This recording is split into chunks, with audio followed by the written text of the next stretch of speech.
Chào mừng các bạn đã quay trở lại với review 5 phút. Ở cuối tập trước, Hàn Lập đơn thương độc mã lẻn vào Yểm Nguyệt Tông, cuối cùng cũng đã gặp lại Nam Cung Uyển sau 200 năm xa cách. Vốn cứ nghĩ cuộc gặp gỡ giữa hai lão quái Nguyên Anh sẽ là một màn đối chất nghiêm túc, nhưng không ngờ kế hoạch của cả hai lại trùng hợp đến lạ lùng. Một người giả làm Ngọc Nhi để trốn ra ngoài, một người giả làm Nguyên Khôn để lẻn vào trong. Đây chính là sự tâm đầu ý hợp giữa phu thê sao? Chỉ tội nghiệp Ngọc Nhi, bị nhét cho tận 2 viên vọng trần đan đúng không các đạo hữu? Trở lại với nội dung chính trong tập 180, 600 năm xa cách. Đây là lần đầu tiên Hàn Lập và Nam Cung Uyển cùng mở lòng, cùng trút bỏ nỗi lòng với nhau. Thế nhưng, vừa mới chạm mặt, Nam Cung Uyển đã tung ra một câu hỏi chí mạng, nàng cười như không cười, đem chuyện Hàn Lập nhận thị thiếp Mộ Phái Linh ở Điền Thiên Thành ra trêu chọc. Hàn Lập nghe xong liền toát mồ hôi hột, trong lòng không khỏi lo lắng. Chuyện mình tiến giai Nguyên Anh, gia nhập Lạc Vân Tông làm trưởng lão, Yểm Nguyệt Tông biết được thì cũng thôi đi. Tại sao đến cả chuyện bắt quái như nhận thị thiếp mà họ cũng điều tra rõ ràng như lòng bàn tay thế này? Hàn Lập vừa kinh ngạc vừa bối rối, lúc này mới biết tin tức mình tiến giai Nguyên Anh làm trưởng lão Lạc Vân Tông đã sớm theo các kênh của tông môn truyền đến Yểm Nguyệt Tông từ lâu. Tuy nhiên, Hàn lão ma trên tình trường dù là một tay mơ, nhưng một khi đã tấn công trực diện thì quả thực là ở đẳng cấp thượng thừa. Vừa nhìn thấy vẻ mặt u buồn của Nam Cung Uyển khi nói rằng mình cũng sắp phải gả cho người khác, Hàn Lập chẳng cần suy nghĩ lập tức buông lời khẳng định chắc như đinh đóng cột.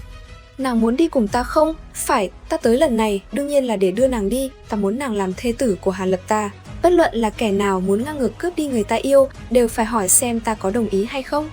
Lời tỏ tình đầy bá đạo này ngay lập tức đập tàn lớp vỏ bọc băng giá ngụy trang của Nam Cung Uyển. Tiếp theo đó, nàng cuối cùng cũng đem bí mật chôn giấu sâu trong lòng suốt trăm năm qua ra bày tỏ hết thảy. Thực ra sau huyết sắc thí luyện năm đó, Nam Cung Uyển với tư cách là một tu sĩ kết đan cao cao tại thượng, phản ứng đầu tiên quả thực là muốn băm vằm xác tiểu tử luyện khí kỳ Hàn Lập này ra thành muôn mảnh. Nhưng nàng rốt cuộc đã không thể ra tay, kết quả là bóng hình của Hàn Lập ngược lại trở thành tâm ma trong lúc nàng tu luyện. Để phá trừ tâm ma, vào thời điểm ma đạo xâm lược Việt Quốc và đại rút lui, nàng dù biết rõ nguy hiểm nhưng vẫn bất chấp sinh tử quay trở lại, muốn cứu Hàn Lập ra khỏi sự vây quét của đại quân ma đạo, chỉ tiếc là đã muộn một bước. Sau đó, nàng lại càng dễ dàng hóa trang thành Nam Cung Bình để âm thầm tiếp xúc với Hàn Lập, vốn dự định nhân cơ hội này đưa hắn về Yểm Nguyệt Tông, đích thân giúp hắn kết đan rồi sau đó gả cho hắn. Kết quả thì mọi người đều biết rồi, năm đó Hàn lão ma của chúng ta trong đầu chỉ có bảo toàn mạng sống và kiếm tiền, khăng khăng chỉ lấy một ít linh thạch rồi phủi mông bỏ đi, khiến Nam Cung Uyển giờ khóc giờ cười. Nghe xong những lời nhẫn nhịn suốt trăm năm và sự hướng về nhau từ hai phía này, trong lòng Hàn Lập dâng lên một mớ cảm xúc hỗn độn. Hai người không còn bất kỳ khoảng cách nào nữa, hai bàn tay nắm chặt lấy nhau, sau những giây phút ấm áp, họ phải đối mặt với thử thách sinh tử trước mắt. Nam Cung Uyển đã vạch trần toàn bộ chân tướng về việc Ngụy Ly Thần đến cầu hôn. Hóa ra, gã Ngụy Ly Thần của Hóa Ý môn kia căn bản chẳng phải là chính nhân quân tử gì, sau lưng nuôi dưỡng 7-8 nữ đệ tử, âm thầm tu luyện tà thuật Thái Âm Bổ Dương, Nam Cung Uyển ngay từ đầu đã một mực từ chối hôn sự này.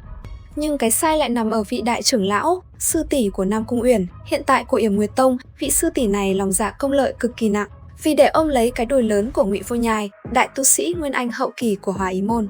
Đổi lấy cơ hội cho Yểm Nguyệt Tông thoát khỏi Bắc Lương Quốc, nàng ta lại tán tận lương tâm ra tay ám hại đồng môn sư muội.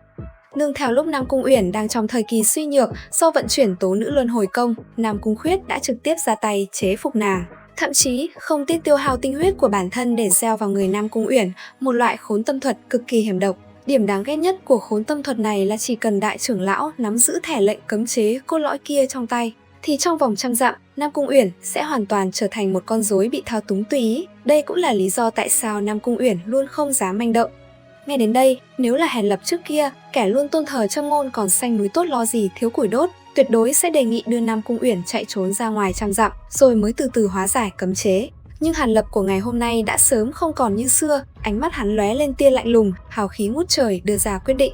Chẳng phải chỉ là một khối thẻ lệnh cấm chế sao? Nếu đã ở trong tay sư tỷ của nàng, vậy thì ta đi đoạt lấy là được. Tiện thể, chút giận cho nàng luôn, không trốn nữa, ngay tại động phủ này lập ra sát cục, trực tiếp đối đầu với vị đại trưởng lão Nguyên Anh trung kỳ kia. Sau khi quyết định phản sát, Hàn lão ma lập tức thể hiện tố chất chiến thuật sách giáo khoa của mình. Hắn muốn trong không gian động phủ giới hạn này, thiết kế riêng cho vị sư tỷ Nguyên Anh trung kỳ một combo kỳ nghỉ trọn gói. Đầu tiên, Hàn Lập lấy ra một sấp trận kỳ trận bàn luyện chế từ thời kết đan, bố trí nhiều tầng cấm chế ẩn giấu xung quanh đại sảnh. Hắn không cầu những trận pháp này có thể giết địch, chỉ cầu có thể áp chế được tốc độ độn thuật khủng khiếp của tu sĩ Nguyên Anh trung kỳ. Tiếp theo hắn gọi Ngân Nguyệt ra, ban cho nàng một món mật bảo đặc biệt để Ngân Nguyệt hóa thành bạch hô lẻn xuống lòng đất, chuyên trách phong tỏa con đường rút lui bằng thổ độn mà đại trưởng lão có thể sử dụng. Thứ ba là chiêu thức tàn nhẫn nhất, Hàn Lập tế ra một lượng lớn tam sắc phệ kim trùng thể trưởng thành. Thi pháp khiến trùng vân hóa thành ánh sao tràn ngập bầu trời, lặng lẽ ẩn vào trần nhà đại sảnh, sẵn sàng giáng đòn đả kích hạ cấp bất cứ lúc nào. Cuối cùng, hắn dùng màn sáng xanh bao bọc lấy Nam Cung Uyển đang vận công giải trừ các cấm chế khác, đảm bảo linh khí trong động phủ dù có dao động dữ dội cũng không truyền ra ngoài, gây đánh rắn động cỏ. Mọi thứ đã sẵn sàng, chỉ thiếu gió đông. Nam Cung Uyển chủ động phát ra một đạo truyền âm phù đến chỗ sư tỷ của mình, nói dối rằng mình đã nghĩ thông suốt, nguyện vì tông môn mà đồng ý hôn sự này, nhưng yêu cầu được gặp mặt nói chuyện điều kiện trực tiếp. Có thể nói, lúc này đây trong đầu Nam Cung Khuyết đều là những phần thưởng hậu hĩnh mà Ngụy Vô Nhai hứa hẹn và giấc mộng mùa xuân hưng thịnh của Yểm Nguyệt Tông. Lại tự cho rằng dựa vào khốn tâm thuật đã hoàn toàn khống chế được sư muội, nên nàng ta tràn đầy đắc ý vội vã chạy đến động phủ, thậm chí còn không nhận ra sự dao động trận pháp yếu ớt trong không gian xung quanh, nghênh ngang bước vào đại sảnh. Nam Cung Khuyết vừa bước vào cửa, liền nhìn thấy Nam Cung Uyển đang thong thả nghịch một thanh cự kiếm màu bạc, làm gì có nửa điểm phục tùng. Còn chưa kịp mở miệng chất vấn, Hàn lão mà đã quả đoán ra tay, một thanh sắc cự kiếm dài vài trượng mang theo tiếng gió rít kinh người chém tới từ ngoài cửa, trực tiếp phong tỏa cửa lớn. Nam Cung Khuyết dù sao cũng là một đại tu sĩ Nguyên Anh trung kỳ, đương nhiên cũng không phải dạng vừa. Nàng vừa kinh vừa giận, tay áo lớn vung lên, lập tức tế ra bản mệnh pháp bảo, hai thanh cự kiếm dài hơn trượng bay thẳng lên trời. Một thanh trắng như tuyết tỏa ra hàn khí thấu xương, một thanh đen như mực bùng cháy hắc hỏa tà dị, đây chính là âm dương băng hỏa kiếm cực kỳ hiếm thấy. Nguy hiểm hơn nữa là, nàng ta vô cùng quả đoán lấy ra khối thẻ lệnh cấm chế màu đỏ kia, miệng lẩm bẩm, mưu toan lập tức thúc động khốn tâm thuật để cưỡng chế khống chế Nam Cung Uyển, khiến Hàn Lập phải ném chuột sợ vỡ bình. Nhưng trong tình thế ngàn cân treo sợi tóc này, thao tác chi tiết của Hàn Lập một lần nữa đạt mức siêu thần. Hắn căn bản không cho đối phương cơ hội đọc hết thành kỹ năng, một tay tung lên, một chiếc chuông nhỏ màu bạc liền lơ lửng trên đỉnh đầu. Theo quyết định thi pháp của Hàn Lập, tiếng chuông trầm đục vang lên rền vang, sóng âm màu bạc nhạt lập tức quét sạch toàn trường, trực tiếp cắt đứt động tác chuẩn bị thi pháp của chị vợ tương lai. Tiếp ngay sau đó, các trận pháp mai phục từ lâu xung quanh đại sảnh đồng loạt kích hoạt, linh quang bùng nổ, cấm chế của toàn bộ không gian bị kích hoạt triệt để. Đến đây, cửa lớn bị phong tỏa, dưới đất bị chặn, trên đầu còn có phệ kim trùng đang nhìn chằm chằm. Một màn kịch bắt bà bà trong hũ của đôi phu thê Nguyên Anh sơ kỳ nghênh chiến đại trưởng lão Nguyên Anh trung kỳ chính thức kéo màn.